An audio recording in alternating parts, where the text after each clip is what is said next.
Good morning, how's it going? Today we're making something. This video is going to be a wee bit of an experiment. I wanted to see what I could come up with if I didn't have a plan. No sketching, no scrolling on Pinterest for inspiration, nothing. So I got out the tinfoil and I made a shape. I ended up with this spaceship looking thing which made me think of mushrooms. So as I like to do, I thought I could make a mushroom inspired monster or creature. After that decision, I move on to the armature wire. I wind 2 lengths of wire together with my drill to make the wire even stronger and stick the end of that wire into the tinfoil head. I then try and attach the legs. Try, because what am I doing? Anyway, so after the wire legs are attached, I get the foil out again and wrap the whole body in a layer. The arms are next, widen it tight around the middle to make sure that they stay where I want them to stay, and then they get a layer of foil too.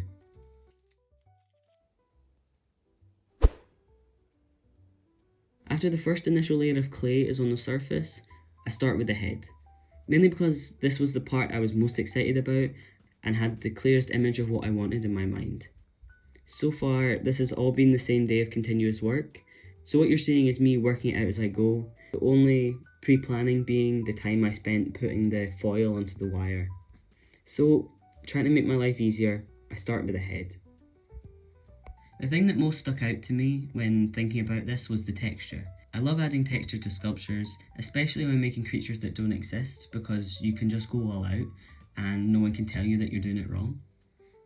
So I continue the texture down from the head all over the chest. At this point, it was starting to come into focus in my mind. The face and the feet were still hazy, but I knew exactly what I wanted to do for the body and the hands. I bring out the hip bones, or where the hip bones would be if it were a person, and then I make the knees all knobbly. I add the bend into the back of the knees to make sure they look like they hinge just like a human knee would, then slowly bring down the same texture from the body.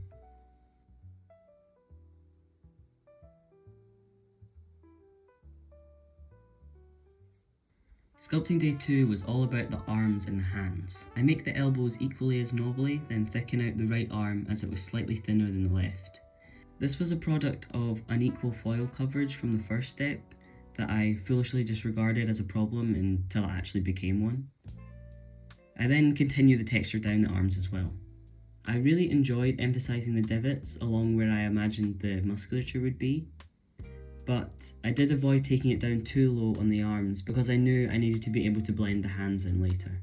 To start that, I add an amorphous blob of clay to the end of the wire and blend it all the way up into the existing clay. I then trim the end to allow space for the fingers to be added, and then shove 3 blobs of clay that I've rolled out into vaguely sausage shapes and blend them in as best I can with the ball stylus. I decide on 3 fingers as it's just something I like doing. I have a previous sculpture on my desk which also has 3 fingers and I really like the effect that it has. I add another sausage for the thumb and blend it in, before adding lumps for the different sections of the palm.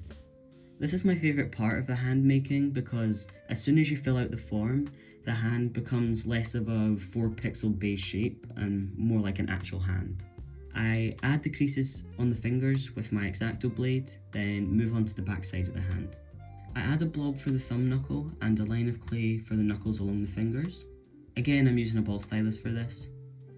I further define them with a smaller stylus and move onto the other knuckles of the fingers. This, for me, is the make or break of the hand making process. No matter how small, I'll always add knuckles because it just makes the hands immediately better, in my opinion. I add a line down the wrist to make sure that the hands blend with the body and look cohesive. Next is the fingernails. This is the most satisfying part for sure. I always do this last and it just brings them all together. I say last, I mean almost last because I add lines over the palms to finish it off. This is me showing you the nails because I just love them so much. I make another hand the same way off camera and attach it too.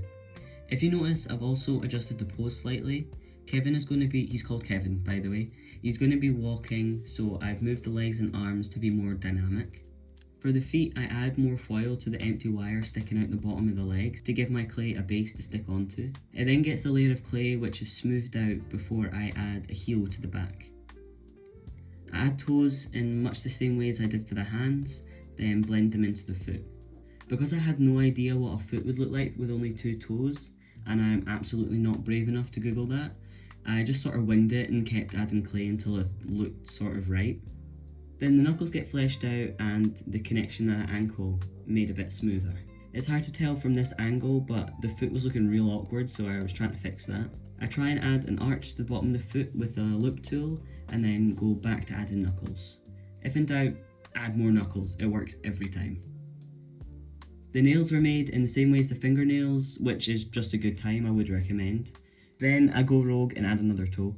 Maybe you're thinking I added an extra toe because it would be good for stability or balance or something, but nah, I just thought it looked cool. So I do that, and then I get distracted by other foot details, then completely forget about showing you the other toe. But the process is pretty much exactly the same. I make another foot, this time is up on its toes to look like it's walking, then I move on to the really fun stuff. The tiny, almost imperceptible details. I add some wee mushrooms to the top of the big mushroom. After the tiny mushrooms have both crushed my soul and made me lose track of time, I add some liquid clay on my ruler for some reason and add tiny dots for even more texture all over the top of the mushroom. After that, it's finally time for Kevin to go on a trip to the oven. I've decided Kevin needs a staff, and I've been brave again and used the drill to wind up some more wire. That then gets a layer of foil and then a layer of clay. I texture it because I wasn't quite settled on what I wanted, and then add a ball in the end for some interest. The staff was too thick in comparison to Kevin's arms, so I had to bring it all down a wee bit. I then add a bend in the staff and move back to the texturing. Now I'm happier with the shape. The idea is that this is made of wood, with the branches or vines creeping up over what might be some kind of magic crystal or something. Once the vine tendril bit is blended into the staff, I add some of those mushrooms that you see stuck to the side of trees sometimes. You know the ones, the kind of wobbly looking jellyfish ones. Anyway, I add them down the staff, then add some more knobbly bits to make it look more like wood. I've also added a vine draped down around it. I decided that I liked how that looks, so I add some more, slowly building it up until I'm satisfied with the concentration. Then, one by one, I smush a tiny blob of clay on my finger. I pull up the sides and bring the bottom together to make a little tiny leaf shape, then add lots of them all around the staff, going up all over the vines. And once that's baked and completely cooled down, I move on to the paint. Starting with the staff, I put a base coat of a dark brown, trying to avoid all the vines and leaves, so I can hopefully get an easier coat of the green afterwards. So I follow the brown with the aforementioned green, covering all the vines and leaves as I go. First coat of the mushrooms get orange, however later on, after a couple of days, I decide that I don't really like this, and I change it to a dark blue.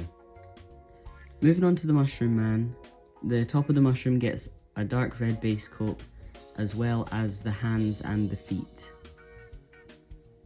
The body is based in a very light beige, sort of tinted with that red to link the two. I then follow this with a series of coloured washes. I go in with purples and pinks and blues, and I think a little green as well, just to blend it all together and really make all that texture pop. So for the washes, I don't really need to be particularly careful because I'm letting it run into all of the grooves, and then I'll dab off the excess with a paper towel, which just leaves the colour in the recesses. Mushrooms that I added to legs get a coat of blue to match the staff. I blend that blue up into the leg a little bit to make it properly cohesive with the rest of the body. At this point I thought the colours were looking a bit boring, so I wanted to bring the blue up into the top of the mushroom as well. So I decided to make all the little tiny mushrooms on top of the big mushroom blue as well to match the ones on the legs. The fingernails get one coat of a very, very pale pink, and then I blend them into the hand a little bit more with a really thin red wash around the cuticles. And once that's done, we're on to the results.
Thank you very much for anybody who made it this far, and if you did enjoy it, please leave a like.